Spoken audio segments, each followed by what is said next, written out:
Yo! Welcome to another Dope episode of exciting, 77 Flavors of Chicago. episode. There it is. Hell yeah. Bing bong.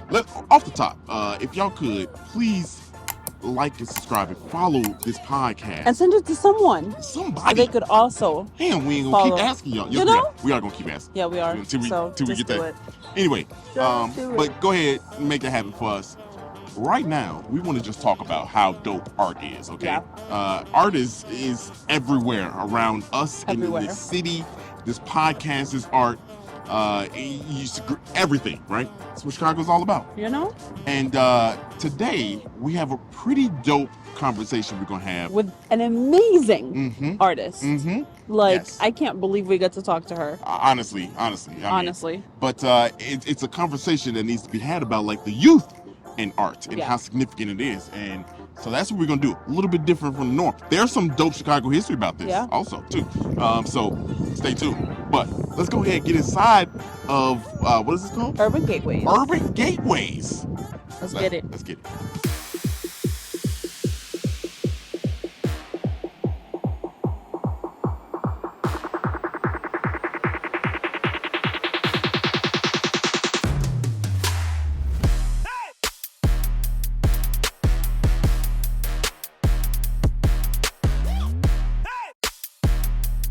Welcome to the show. Thank you for having me. Yeah, go ahead and tell the people who you are. My name is Leslé Honoré. I am a mother, a daughter, author, a poet, and most proudly, CEO of Urban Gateways. Okay, so when do you sleep? I don't. Yeah. I hope one day sleep will come. when it's all done. In the meantime, we just gonna enjoy this work. Yeah. Go ahead. Oh, I was gonna say, tell us what you do aside from Urban Gateways. We'll talk about that in a second, but tell us about your life a little bit. Ooh, I wear a lot of hats. So before I was anything, I was always been a poet. So I always used poetry as a way to express myself. I did my first book of poetry, self-published in 2017, called Fist and Fire. Oh, wow. I've had a lot of success that I'm really grateful for on social media. So I started posting work there in 2016, really focusing on the experience of Black and Brown youth and Black and Brown parents and existing in a racialized world and what that looked like during that time period where we really experienced seeing police brutality for the first time in real time. It wasn't anything that was foreign to Black and Brown communities, but we hadn't really seen it on that platform happening and being exposed as it was happening. So I started to write a lot about that and was shocked that people on social media wanted to read it. I never thought anyone would be reading poetry on Facebook. Right. That's different. Yeah. Shoot, it's hard to get likes on Facebook. Mind blown. Yeah. And I am still like, don't do TikTok, and I scroll. Yeah. Death scroll. Yeah. TikTok. I'm a little hesitant to do recording because I'm not a spoken word artist. My work is really meant to be read and reflected, and so I've fought really hard not to do that because I want people to read it and get a chance to ingest it and ask questions.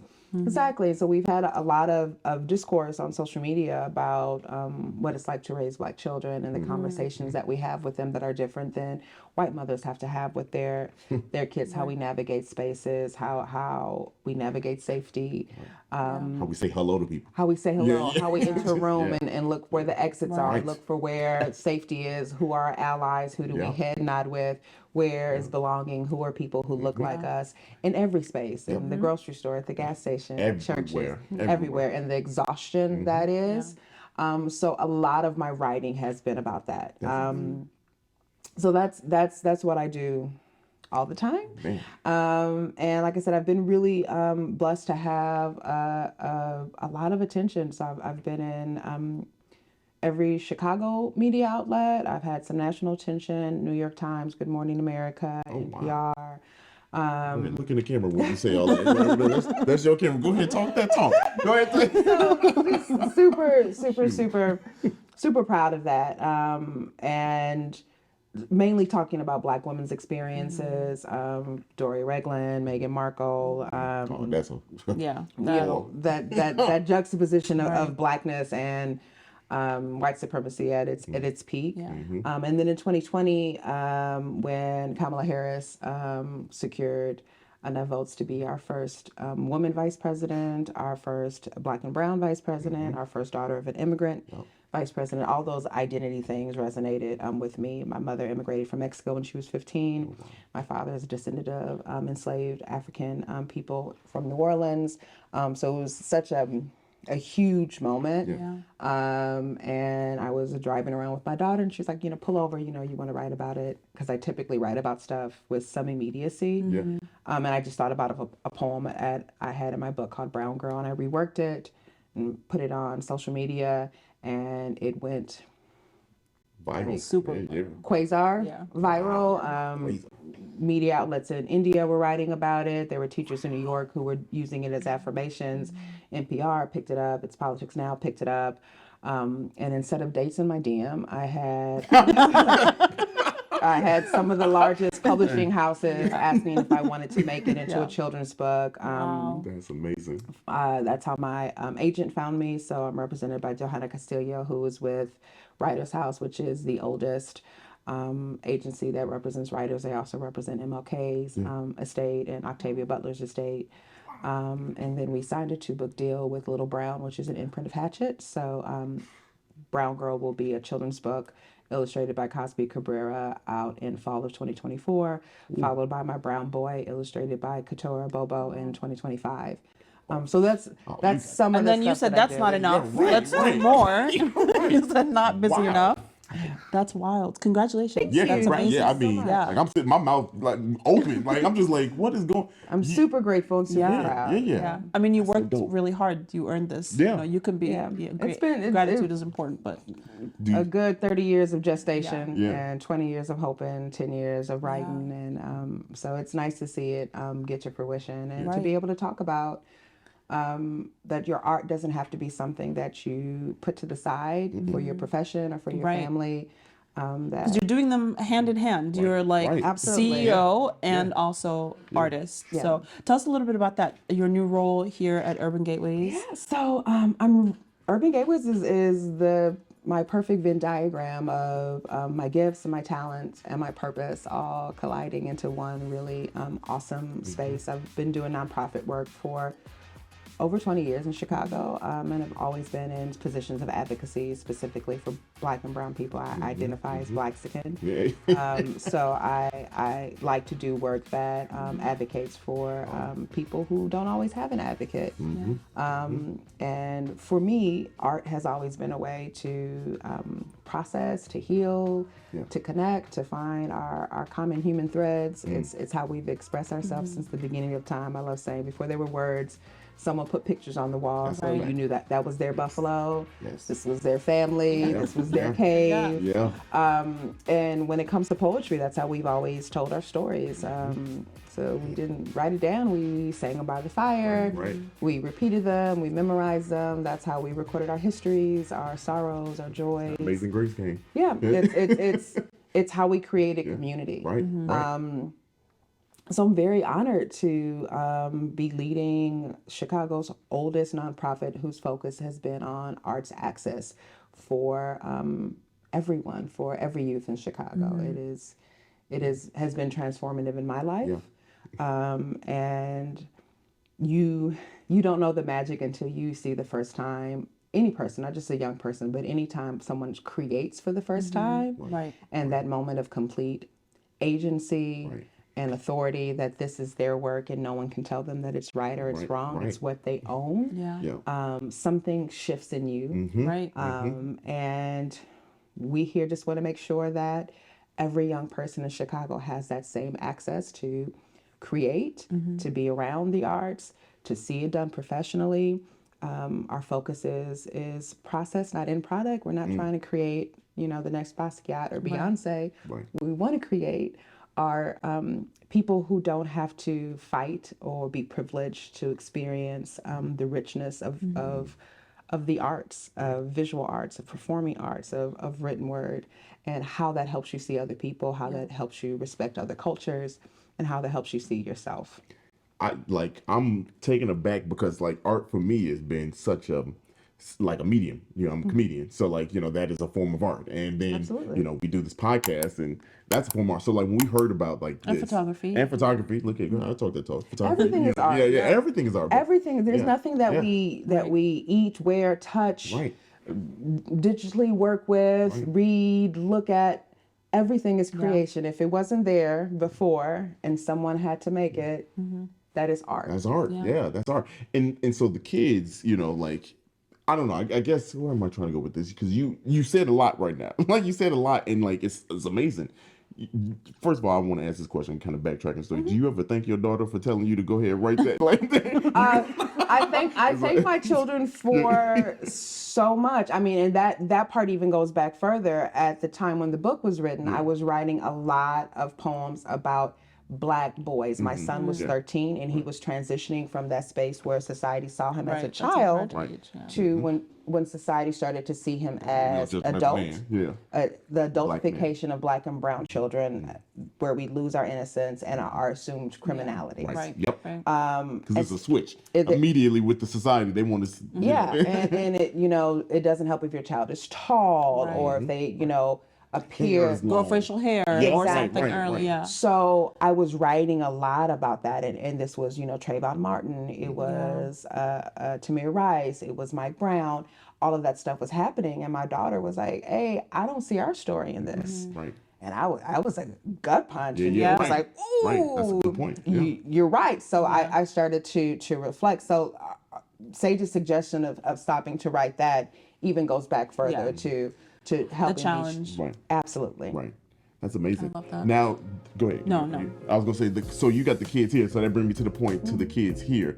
How did you get this message out to get this space, for the kids to start to create? Because it's like that to me is like dope to get everybody to come here and like to. So the space that we're in today, Street Level, was its own organization that Urban Gateway was acquired in 2017. Okay.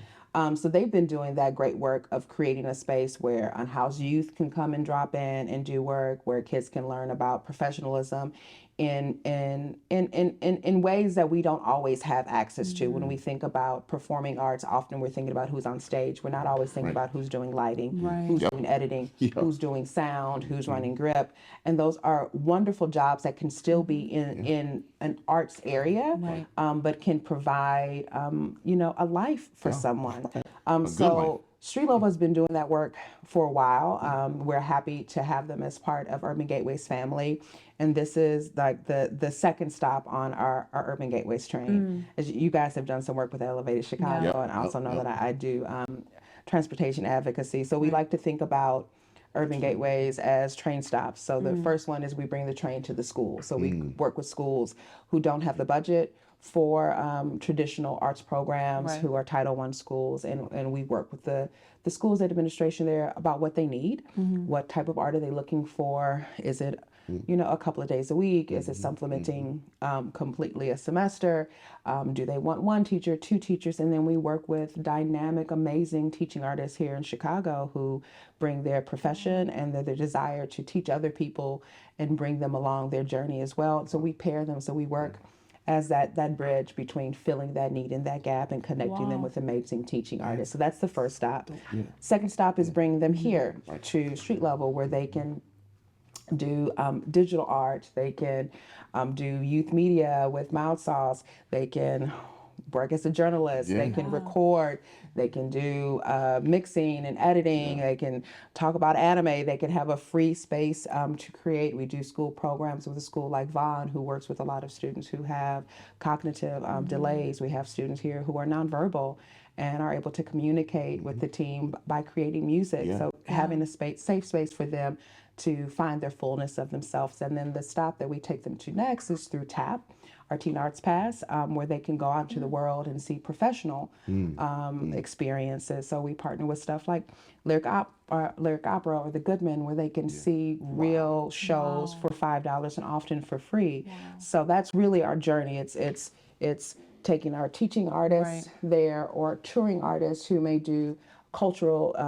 moments to see something during Black History Month or Asian Pacific Islander Month or Hispanic Heritage Month, where their kids can be immersed in the music, dance, culture of people, and we bring it to them. And then we have a space where they can come to us and explore, and then we help them facilitate how do they, say, go through those art gates in the world. So that's just, it's like a conduit, really. Like it's like a electric current, you know what I mean? Like you're putting people back out to, do you have like the students that, because I feel like you said it, art is so fantastic, and I didn't open up a lot until you start really doing your art. Now I'm a talkative person, but like it's a different level when you like hone that skill and you get in that comfort zone. Like how does that immediately like affect the kids, like from your point of view? Because I know that that's got to be amazing to see. It gives them an ability to be their full selves. Right. I think especially in schools, there's a lot of focus on academics or athletics. Yep. Yes. And the artists fall through the cracks. Yeah, yeah. So being able to give them a space, to give them support, to give them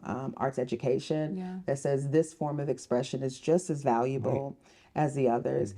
And not only is it just as valuable, it has career pathways too. Yes. So you can create because you want to create, or you can create to an end as well.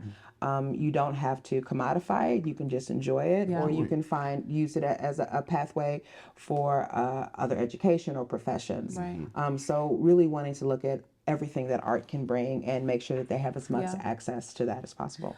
I love that there's like no pressure for them to monetize their art. Like they could just create in a space that's safe and just do that for that. Right, like have you it don't have hanging to, on the wall. right? Yeah. You don't have to. Absolutely. You can just, if you want to, make it a career, you can. But you don't have to. Now, I do love you that. have like people that like donate some of the equipment? Because like I see some of the stuff that you how do you get this is dope equipment? Like Logic Pro. Yeah.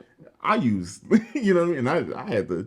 Ain't nobody help me out with that. I had to figure it out. Listen, so we write grants, so you be seek it out. If anyone's listening, if you have equipment you want to share with us, absolutely. We would love for our students to always be able to operate on the newest, the best.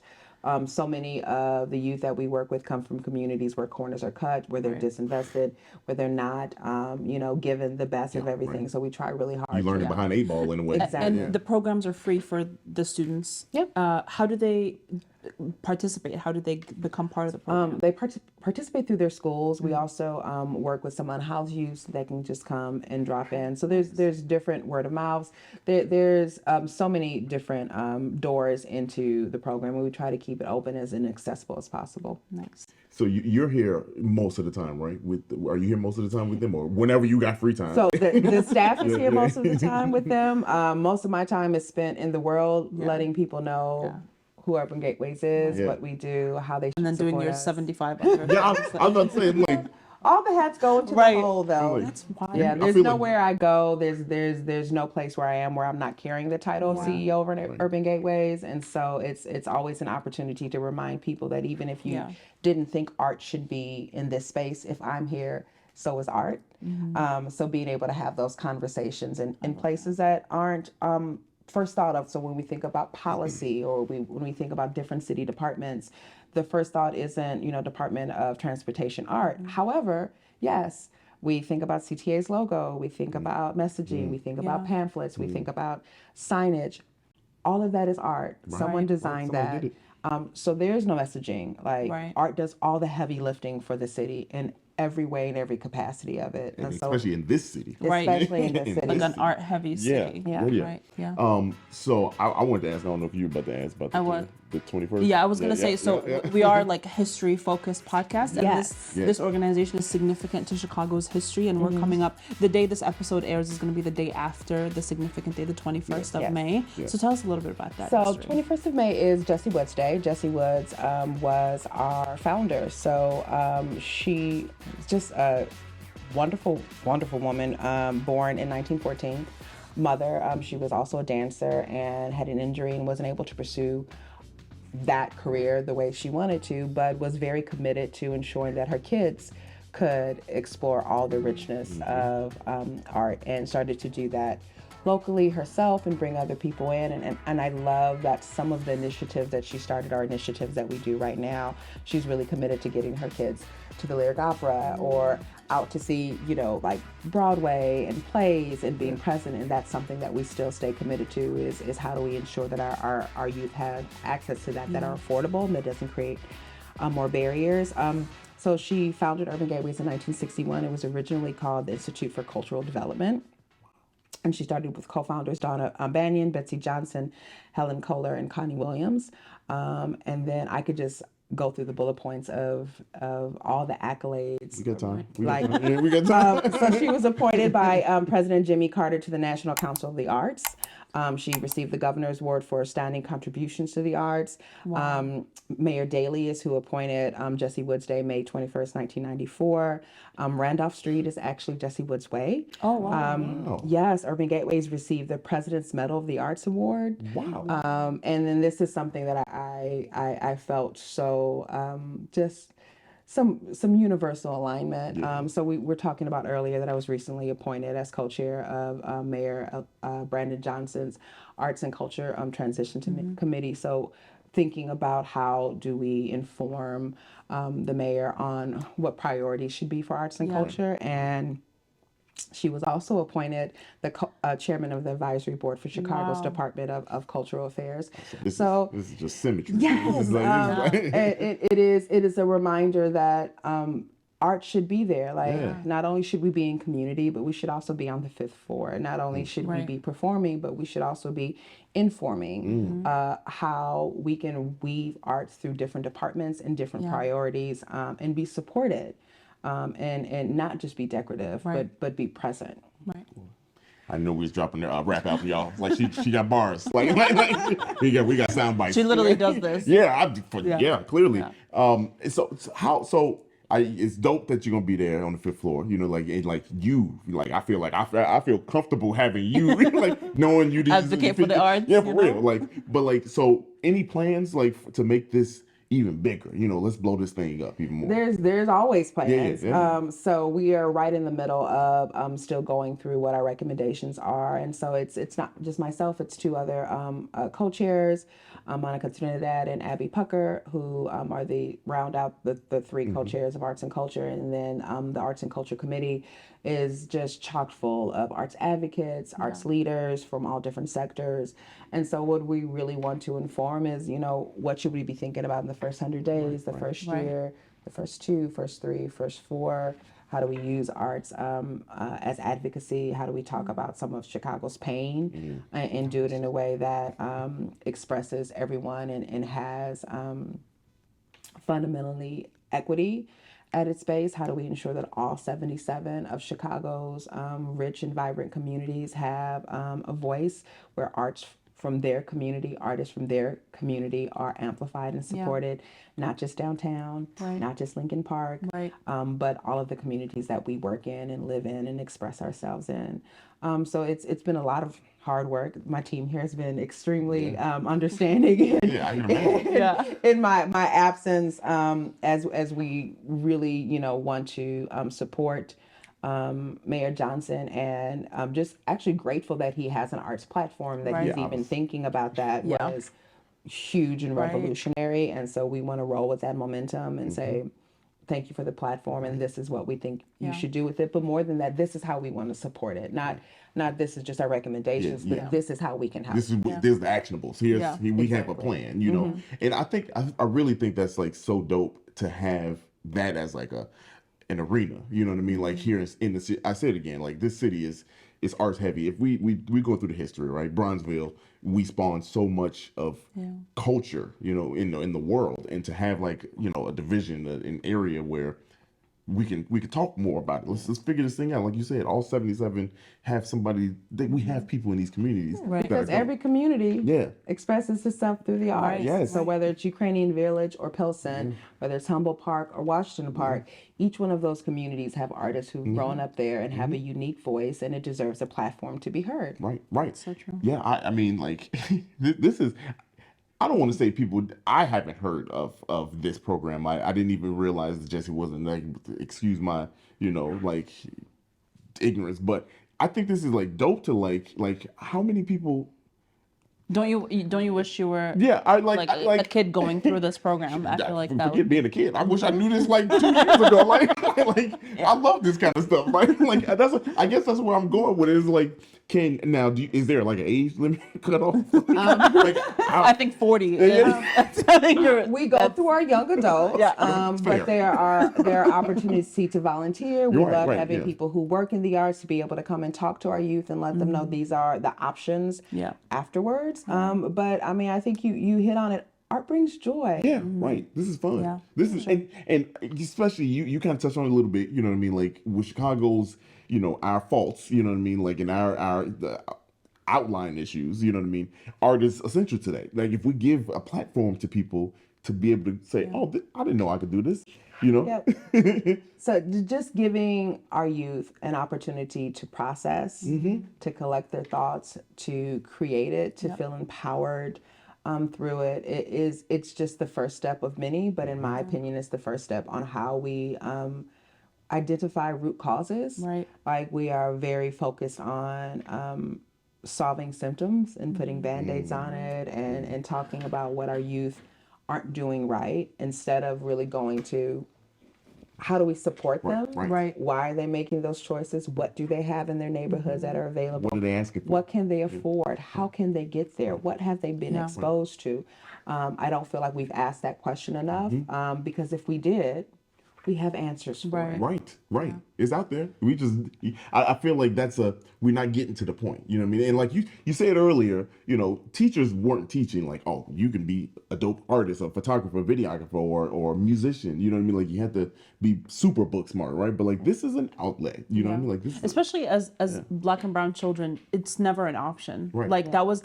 Growing up, basketball. That was never an option. Like I never thought that would be a career that I could do. Like my mom still doesn't know what I do. If we get into it, I mean that's a whole different conversation unpacking immigrants' parents' standards of what their kids should be doing. But like the shift 10, 15 years ago when people started to defund art programs in schools, when those were the first things that were cut, I believe has a direct correlation to the expression that we are seeing right now of young adults, pain, frustration. For sure. Where's the outlet where they can safely say who they are, what they want to be, how they feel.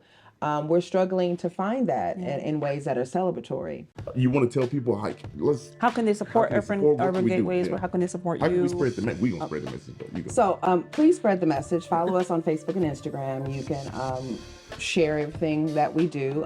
Come out to events. Any gift that you give is tax deductible, and I have no problem saying we will always need money. We do not have it. No one is making it rain over here daily. We do not have a direct connect to Steve Jobs. Like we always need any sort of support. But connections, networking. When you think about something that you like, if you hear a song that you like, if you read a poem that you like, a book that you like, see a painting that you like, I want you to then think about and let me support people who are teaching people how to do that. And so just give some nickels our way or some $5 or add zeros as you can fit. Zeros, commas, all that is good. But if you were ever touched by art, then support people who create it, and that's the best thing that you can do. You can always donate at urbangateways.org. We always have a button right there. We try to make it easy as we possibly can for you, but we can always use help. And wherever you're watching or listening to this, all of the links will be wherever you can access them. Below. And how can people support you? You can follow me on all the same platforms. It is just my government name, Leslé Honoré. Leslé Honoré Poetry on Facebook, Leslé Honoré on Instagram. I'm not really on Twitter, because that's another conversation. It's a weird place. It's a weird place now. Don't worry. God bless. We don't. No, but we gonna be looking for that book in 2024, 2025. And then ongoing here. I mean, you probably ain't heard the last of 77 Flavors of Chicago. Good. So, you are always welcome. So we have some events coming up. The 21 Minus event at the Museum of Contemporary Art. We'll have our street level table up. our mild sauce table up, our teen arts pass. We'll have screening 2 short films done by our students here. One kind of talking about their own Chicago experience, another one talking about anime and rap and Black people's presence in that. So come and see the dope stuff our youth create. It's free 99. It's the 17th of June from 1 to 6 at the Museum of Contemporary Art. I'll be there. Come take some selfies. Yeah, come see what we do. Let's get it, y'all. Come out there, support. This is a dope spot. You a dope person. We appreciate it. This what you got going on is. Thank you. This is a dope team. Hey, you know, I dope see. people in here. They gave us a tour. They're for real. They were very nice. I saw those Macs in there. I was about to start editing my stuff on it. Listen, Apple. Yeah. Holla at me. Yeah. That's your talk to that one. Apple.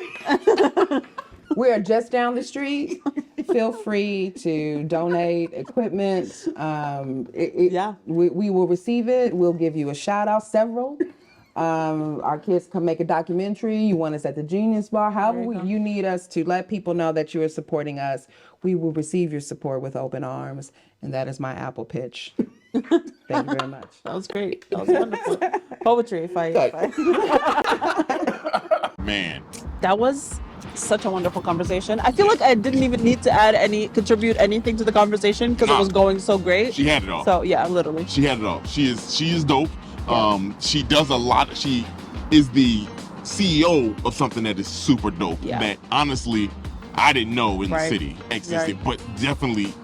That's what's great about the city is there's so much going on that like there's so much great stuff happening. Always something great happening. So y'all make sure we got all the links and everything down there. Support Check this them cause. Donate whenever you can. But we about to go eat.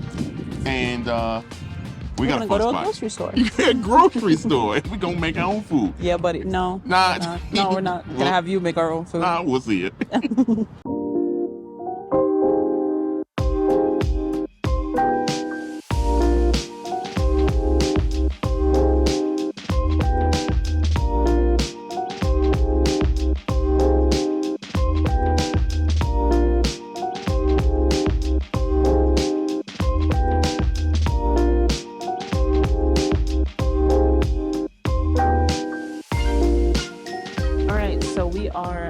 Carniceria Guanajuato, and if you don't know what that means, literally means butcher. It's actually a grocery store. It's a full grocery store, and in the back there's a taco restaurant, taqueria. Yep. And we got some food. The food in places like this are always dope. Yeah. It's like the food always smack because it's from the grocery store. But we did get some food. We did. Yeah. So you got the basic carne asada burrito. Yep. You got avocado in there though, so yeah, I know it's avocado in here. Y'all know how if you listen to the audio, you know the Dario. I send people to jail for this. And I forgot what I got, but yeah, I'm taking this bad boy off. A burrito. Yeah. But let's go see what we're doing. We got the sauce right here. Mm-hmm. Is that the hot sauce? Yeah. I like the red sauce better. I don't know why. Green is always better. And then I got extra crema. And if you don't know, now you know. Here you go. Reevaluate your life. So here we go. Let's get it. Let's get this on my way first.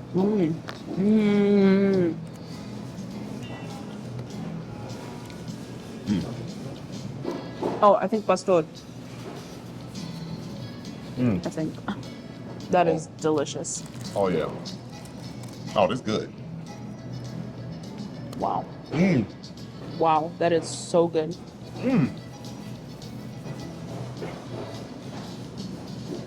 The steak got the char. Oh my God. Oh, that's good. That is really good. Like, this is like that fast food that you would get. You would walk past this and think this is a restaurant. I mean, if you could read, it does say it, but man, this is good. That's fire. Very. You want to try? A bite here.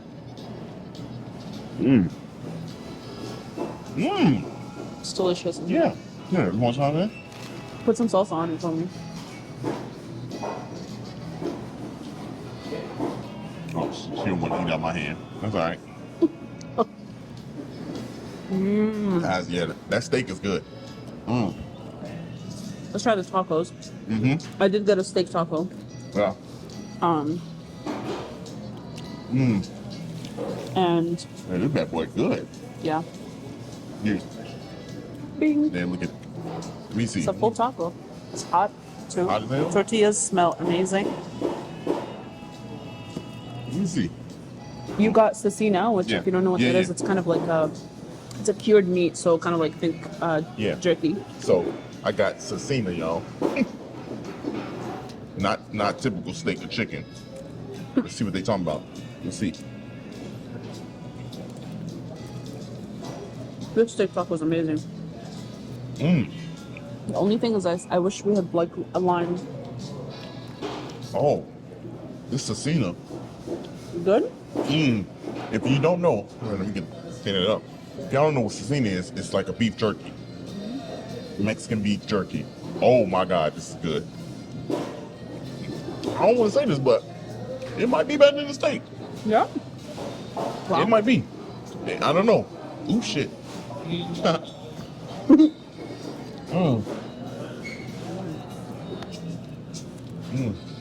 So their menu was basically tacos, burritos, and tortas, and like aguas frescas, so water.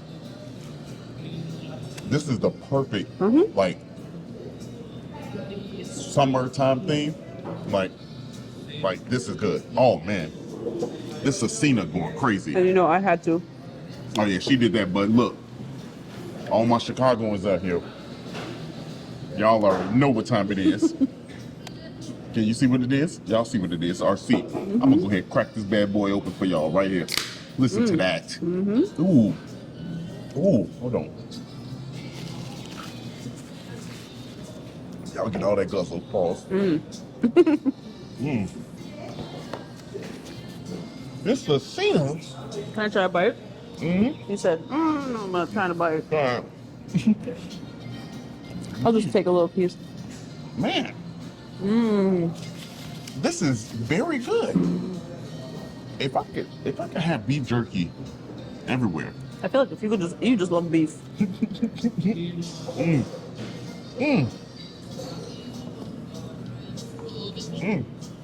That is very good.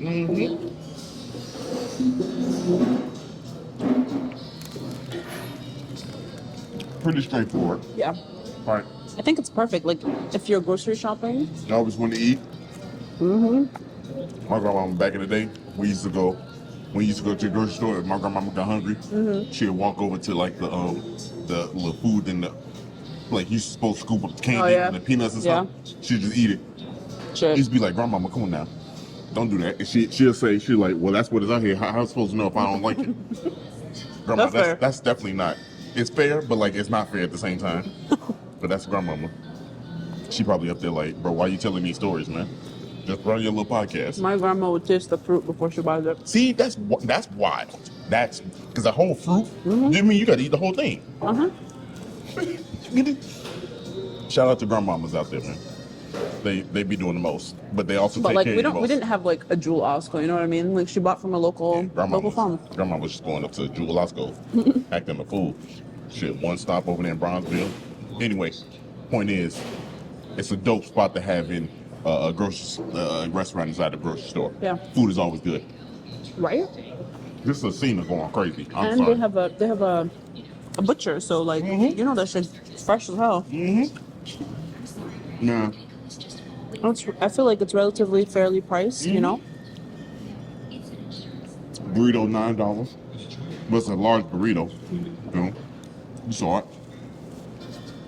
The tacos are stuffed. Let me see the receipt. So your 2 tacos were $7.58. My taco was $3.70. And you get a lot. Like, look at that. Your burrito was $8.49. My burrito was $7.49. Yeah. Beef jerky Not might bad. be the way to go. I like the charred steak, but The jerky is that jerky is going crazy. Man. Anyway, I think that's all I want to talk about. Ooh. Come here. Check it out. It's right on Ashland. Right down the street from Urban Gateways. Urban Gateways. You know, go pop in on them, catch an event. Also, if you're a comedian or if you do comedy or go to comedy shows, right down the street from Comedy Clubhouse. That's true. Which is like on it's like the same block, like probably like a few more feet. Right. Go check it out. Yeah. Check it out. Catch you on the next one.